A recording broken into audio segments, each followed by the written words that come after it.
Hello and welcome to week 12 of LET 2150. Again, my name is Todd Hurley. I'm your instructor for the class. So let's go ahead and get started with week 12. Week 12 is about crime analysis. So we'll spend a little bit of time going through the slides here. And at the end of the slides, I'm going to show you one of the systems that we use or that we've recently implemented to use for crime analysis. And we'll try to apply some of the principles that that we've learned in the slides here and kind of identify those points in the system that we use. Assignments, I'm going to skip through the first couple ones here. There is one discussion board this week. I messed that up from last week. So learning objectives. One, we want to understand the definition of crime analysis and the underpinning theories. Two, we want to understand the applications of crime analysis. And three, be exposed to how crime analysis can be used to solve community problems and advanced crime mapping topics. In the introduction, without the component of criminal investigation, neither community policing nor problem-oriented policing models have any value. So the criminal investigation piece of that is a vital part to both of those approaches to policing.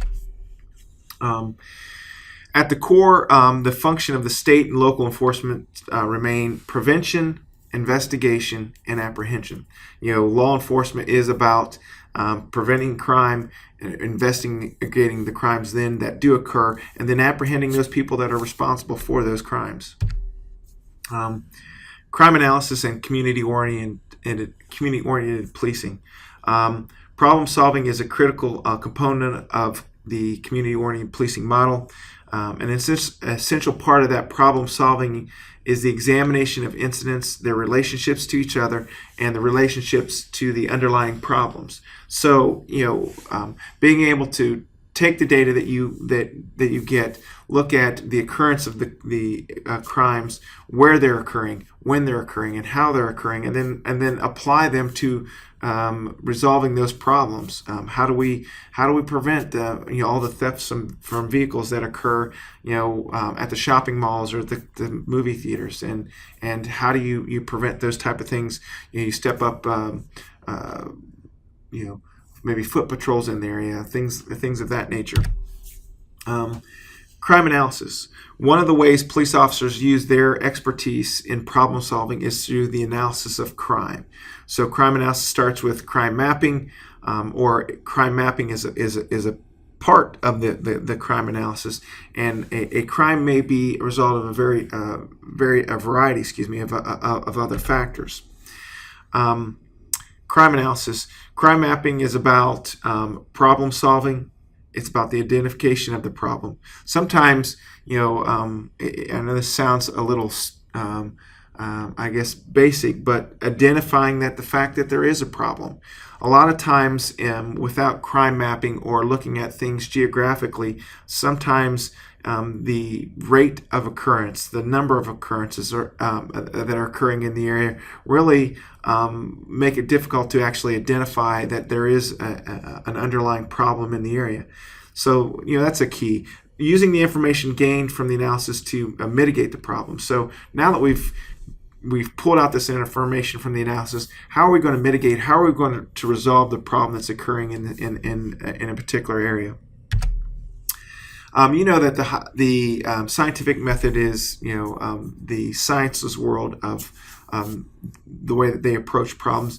SARA is the law enforcement community's approach to solving crimes or analyzing problems.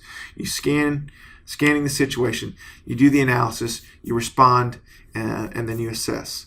So one of the most prevalent problem solving methodologies used is the SARA method. So what are the benefits of crime analysis? The ability to show relationships between crime and the causal factors. Also promoting information integration and the cooperation among different police agencies and other agencies. So again, from Chapter 11, we talked about integration and with other agencies and communities. So as we all know, that crime is not jurisdictionally restricted. We may have someone stealing from a shopping center that's in a neighboring jurisdiction and our jurisdiction, and because if we have that lack of integration, we may not know that there really is a problem there. And so again, it goes back to sometimes identifying that there is a problem. Crime analysis and community-oriented policing. A community-oriented policing enhancer because they can assist in the establishment of partnerships with other non-law enforcement agencies. Block watch, residential block watch groups, business block watch groups. So the community order crime analysis can help us in enhancing those partnerships. Can enhance the communication within and without the police department. So within the police department itself, but then also other organizations that are affected. Time, space, and crime. So it's important to understand that there's a couple factors here. The relationship factors may be spatial in nature. Spatial meaning geographically related, resulting from proximity to a location. Temporal is time-based. So there may be two different crimes that occur in the same location, but they are temporally different. So the time period is important to understand as well. Displacement. Crime analysis information is used to deploy more officers in an area that is experiencing a higher rate in crime.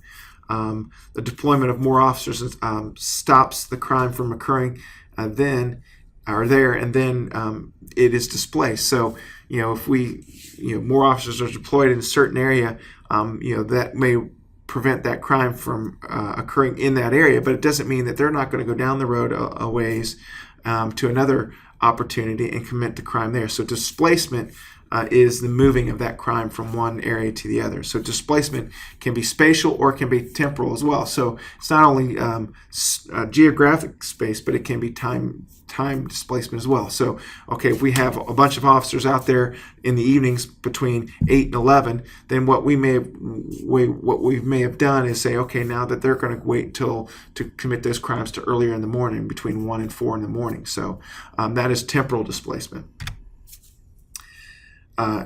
Incapacitation. The most crime is committed by a very small percentage of the community. The police should be targeting their efforts on those individuals. If an offender is arrested instead of being displaced, incapacitation occurs. Makes sense. Serial crimes. Serial crimes are multiple crimes committed by an offender or a group of offenders which occur over a period of time. Crime analysis is moving towards identification of serial crimes and targeting those serial offenders. And so as we look at one of the systems we use, we'll look at heat maps and sequences, also a temporal grid. There's lots of different things that you use to help us to maybe identify when those crimes are occurring and target some of those serial offenders. There's people that are consistently breaking into cars to steal out of cars and in turn to feed their drug habit or whatever it might be. Rational choice, situational crime prevention, and crime analysis. Situational crime prevention is based on two things, the offender's opportunity and the rational choice theory. Offender opportunity. The offender opportunity, or the offender chooses to commit crimes when the opportunity is right. They're driving through a residential neighborhood and they're looking to steal something and they come upon somebody who left their garage door open. So the opportunity is right for there. They have enough information that the value of the crime is more than the risk of the punishment. So it's during the day, people are probably not there. They may have left the thing, their garage door open, or they may even be there and they've left the garage door open. So they weigh that risk versus the value. The rational choice theory, there are three parts to this: the offender, the victim, and the absence of an interfering or restraining force something that adds to the risk of detection. So there's not a, they haven't seen a police officer in the area. The garage door is cracked, and so they know it's not locked, so they can get in. Some of those risk or those restraining forces to committing the crime. The basic requirements for crime analysis: you cannot conduct a modern crime analysis without having mapping capabilities. And that's pretty common today. You see that most mapping analysis is done on a geographic or with some sort of GIS related underpinning or base to it. You cannot conduct geographic and statistical analysis without a minimal hardware and software, and that's true of about any kind of analysis. Analysis today is very difficult to do that by hand, and so at times, depending on the situation, you still see that done very, very infrequently, but most of the time it's done and can be done so much faster and so much more effectively with the right hardware and software. So at minimum, you need a laptop or desktop computer with sufficient speed, hard disk storage to accommodate the data and the functions, and a high quality printer. The printer, is not so much needed anymore, because a lot of the stuff is being web-based, generated web-based. So if you need to recreate it or get back to it, you can get back to it relatively easily. But then you have the function: how am I going to share this information with the officers in roll call? So you need to be able to address that. So sometimes a printer may be needed, sometimes not. If you have a large display in the roll call room that you can show the officers the information visually. Where does the data come from? There are two types of data needed. Mapping data, so generally the geographic information systems or GIS departments will provide the mapping data for your analysis. And then the crime data, the specific data about crime occurrences in your community. So how many times have we had theft from a motor vehicle? Where are burglaries?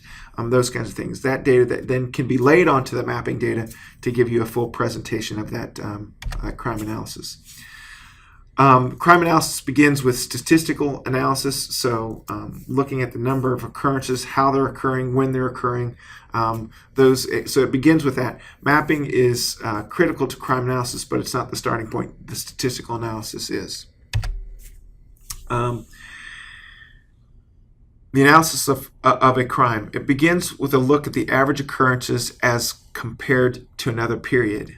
This can indicate a rise in crime or a decrease in crime. So you have to kind of compare to what's the normal, what's the average of what you see in an area, and then base that on that. Are we seeing an abnormal increase in that?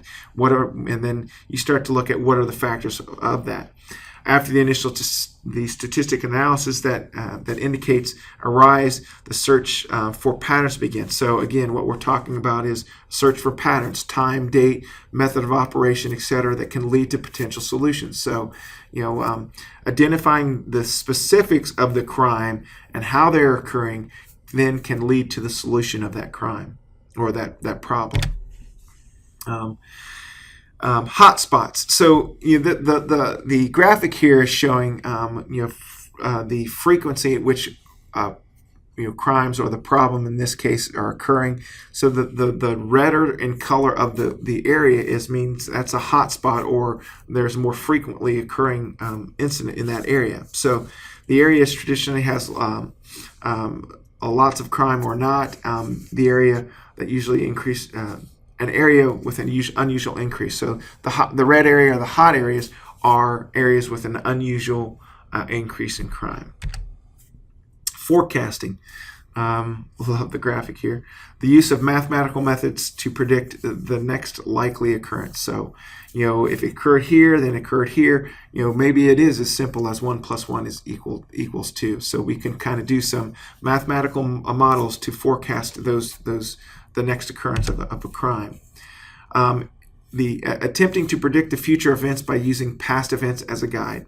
So again, we have to remember that there can be temporal forecasting and spatial forecasting. So there are temporal analysis and spatial analysis. So when a spatial analysis, we're going to identify a certain area, whereas a temporal, we may identify a certain time at which a crime is occurring in an area. Crime analysis and problems. A problem is a cluster of incidents. The relationship of the problem to space and time may provide information about the solution. Again, like I was just mentioning, perhaps causation like driving under the influence, arrest, and the location of places that sell alcoholic beverages. So the cause and effect, causation factors that saying, hey, we're seeing at 2 o'clock in the morning, we're seeing an abnormal increase in driving under the influence arrest, and that may be related to the location of bars or drive-throughs, things that are selling alcoholic beverages, and perhaps the causation like the presence of an active offender. Geographic profiling. Geographic profiling is used with serial crimes, and they are typically more serious crimes. The geographic profiling is used to determine the offender's geographic attributes, where they might live, where they might work, where they might socialize.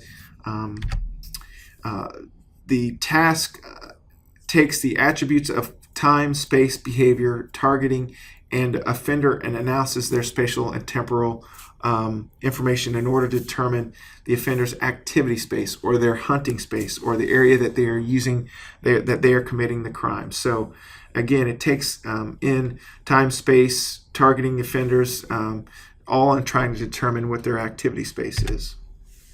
Okay, so this week's discussion board is based on your knowledge of crime analysis. Now, go to the discussion board and post your response to the following. In your community, what are the criminal hazards of greatest concern? What would how would you use crime analysis to develop tactical and strategic responses for local law enforcement? So make sure you include that second part there. So how would you use the information to use to develop tactical and strategic responses to the law enforcement?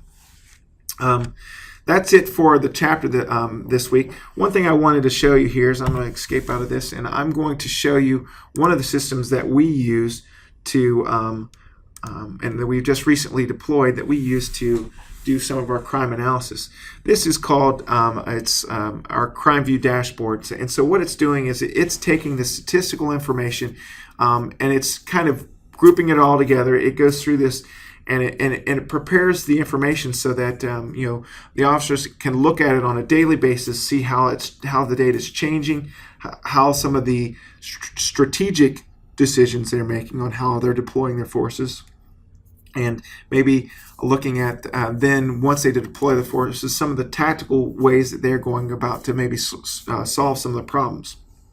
So let's look at this. The first one, like here in the upper left-hand corner, is burglary. I'm going to go ahead and maximize that. So these are the number of burglaries that have occurred in the last 30 days. I can click on one of these, and it gives me the specific information and address of where that burglary occurred. So there's important to do that. Also, we talked about hotspots and creating heat maps, and here's a heat map, so we can say, hey, in the last 30 days, here are looking at this, here are 2 hotspots that we may want to deploy and change our strategic deployment of our forces in those areas, and maybe use it and look at that and say, hey, tactically, maybe we put out unmarked cars, detectives, staking out the area, and some of those type of scenarios to look at that. One of the things that they talked about, though, was the first part of it is the statistical analysis. So here are some of the statistical information that we use to look at that. So days a week when these are crimes occurring, time of day when they occur. We'll look at a temporal grid to say, okay, here's the days, hours in the day. When are our hotspots? So this one in this particular case really isn't necessarily too helpful because most of the occurrences are one occurrence of that, so you can see when those times are being spread out. But if they were clustered in a certain time of the day, you might want to see that maybe it is a little more prevalent in the morning time. We also have a time sequencer that will go through and look at that. So maybe you can see this one occurred, then this one occurred. So maybe we can see a trend or a pattern to where they're moving. So that's one of them. Theft from vehicles. Let's look at the drug offenses in the last 30 days. And maybe we correlate the drug offenses with the theft from motor vehicles over there to see.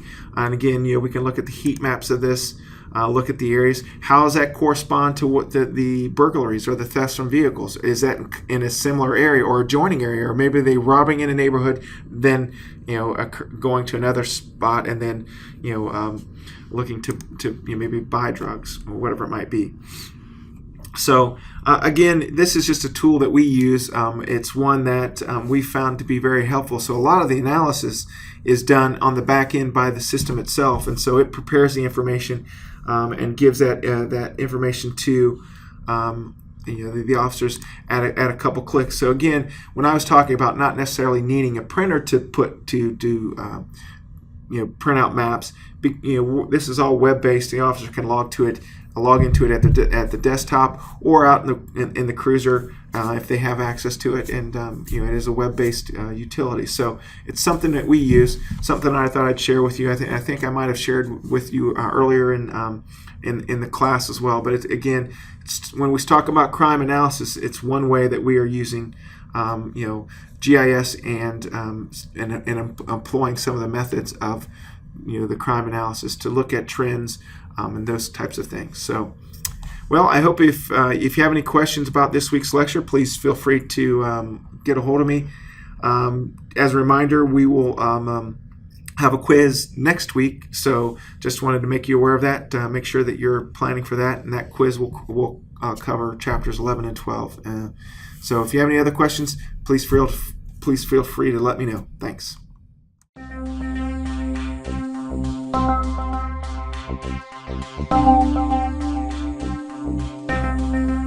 Thank you.